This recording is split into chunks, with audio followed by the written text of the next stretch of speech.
We've talked about offense and how the players line up in their different positions. Now let's talk about defense when our boys haven't got the ball.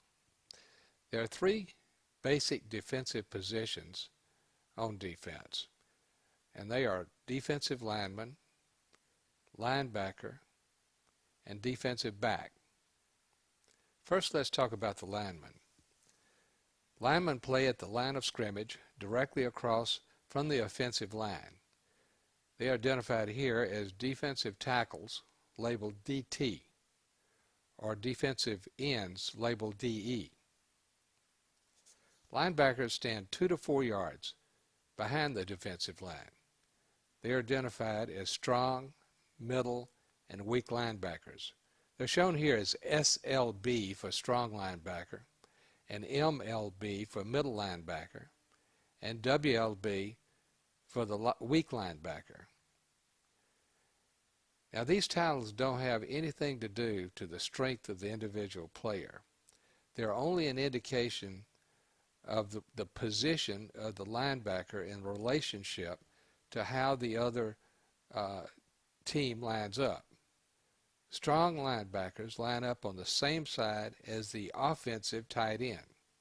Weak linebackers line up away from the offensive tight end.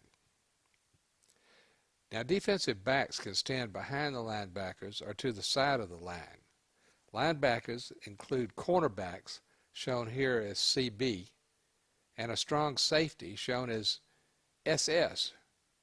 You can see them lining up on the same side as offensive tight ends, and a free safety linebacker is shown here as FS, so called because they are free to roam wherever they're needed. Cornerbacks are almost always responsible for defending against pass receivers.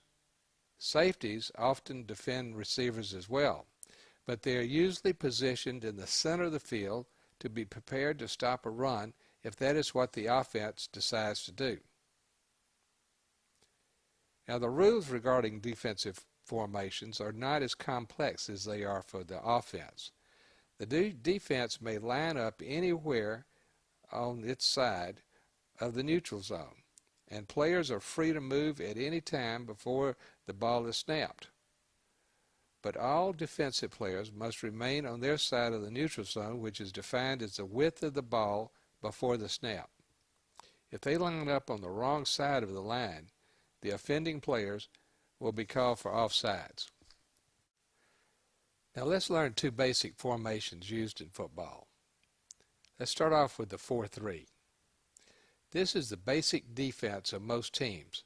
It consists of 4 defensive linemen, 3 linebackers, and 4 defensive backs, or 2 safety backs and 2 cornerbacks. When the offense or other team lines up with 2 receivers, this formation is effective against both the run and the pass. In the 4-3, the linemen tend to line up in the gaps between the offensive line, and on passing downs, the middle linebacker is often responsible to cover any running backs. The strong side linebacker covers the tight end, and the weak side linebacker either covers an offensive running back carrying the ball or blitzes in an attempt to try to sack the quarterback. This is where the weak side linebacker runs as fast as he can through the line and tries to tackle the quarterback. This formation was invented by former Dallas Cowboys head coach Tom Landry while he was the defensive coordinator for the New York Giants. The second formation is the 5-2 formation, which is commonly used in high schools. This consists of 5 defensive linemen, 2 linebackers, and 4 defensive backs, or 2 cornerbacks and 2 safeties. This formation is best used to stop the run. But before we go, I'd like to mention the goal line defense.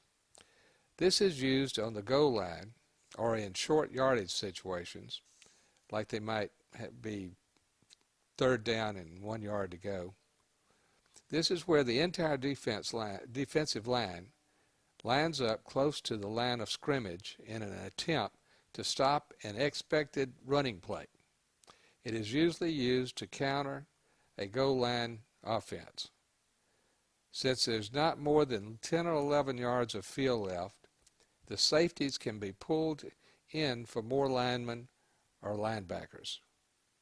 However, if the offense puts some of their own receivers out to the side, our defense may be forced to dedicate some of our defensive backs to guard against the other team from throwing a pass to one of their receivers, thus weakening our ability to stop the run.